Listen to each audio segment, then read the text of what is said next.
അങ്ങനെ നമ്മൾ മൈസൂർ പാർട്ട് 3 എത്തിയിട്ടോ. നമ്മളുടെ റൂം നമ്മൾ ലൊക്കേറ്റ് ചെയ്തു. നമ്മൾ നേരെ ഫുഡ് കോർട്ടിൽ ഫുഡ് കഴിക്കാൻ പോയിട്ടോ. അപ്പോൾ ഞങ്ങൾ അവിടെ ചെന്ന് കഴിച്ചത് ദൊഡലിയായിരുന്നു. അതായത് ദോശയുടെ ദോയും ഇഡലിയുടെ ഡലി എന്ന് പറഞ്ഞ പോലെ.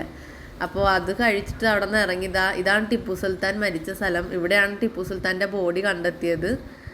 അപ്പോൾ ഇവിടെ നമ്മൾ കയറി ചെരുപ്പ് ഊരിയിട്ട് വേണം കേട്ടോ നമ്മളിവിടെ നിന്ന് കയറാനായിട്ട്. അങ്ങനെ ടിപ്പുവിൻ്റെ ഡെഡ് പ്ലേസും കണ്ട് നമ്മൾ നേരെ ടിപ്പുവിൻ്റെ കോട്ടയിലോട്ട് പോകാം കേട്ടോ.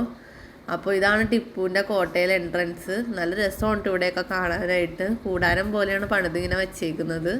പ്രാവൊക്കെ വന്ന് ഇരിക്കണ്ടായിരുന്നു. അപ്പോൾ നമ്മൾ നേരെ ഇങ്ങനെ നടന്ന് അതിൻ്റെ ഉള്ളിലോട്ട് വാച്ച് ചെയ്യാൻ പോയി. ഇതൊക്കെയാണ് കേട്ടോ പീരങ്കിയിൽ അതിൻ്റേതായ ഇയറുകളൊക്കെ എഴുതിയിട്ടുണ്ട്. കാരണം കുറേ വർഷത്തെ പീരങ്കിയായിരുന്നു, നല്ല വെയിറ്റും ഉണ്ടായിരുന്നു. അപ്പോൾ ഇതാണ് നമ്മുടെ ടിപ്പുവിൻ്റെ പാലസ് എന്ന് പറഞ്ഞു കഴിഞ്ഞാൽ. നല്ല രസം ഉണ്ടായിരുന്നു കാണാൻ. കുറേ പെയിൻറ്റിങ്സും ആർച്ചറിയും കുറേ സംഭവങ്ങളുണ്ടായിരുന്നു. നിങ്ങൾ മൈസൂർ പോയാൽ മസ്റ്റായിട്ട് വാച്ച് ചെയ്യേണ്ട സംഭവങ്ങളാണ് ഇതൊക്കെ. കുറേ കാര്യങ്ങളും ഇൻസ്ട്രക്ഷൻസും ഒക്കെ അവർ എഴുതി അവിടെ വെച്ചിട്ടുണ്ടായിരുന്നു. പിന്നെ കുറേ രാജാക്കന്മാരുടെ ഫോട്ടോ അവിടെ വെച്ചിട്ടുണ്ടായിരുന്നു. നല്ല രസമായിരുന്നു കേട്ടോ ശരിക്കും പാലസ് കാണാനായിട്ട്.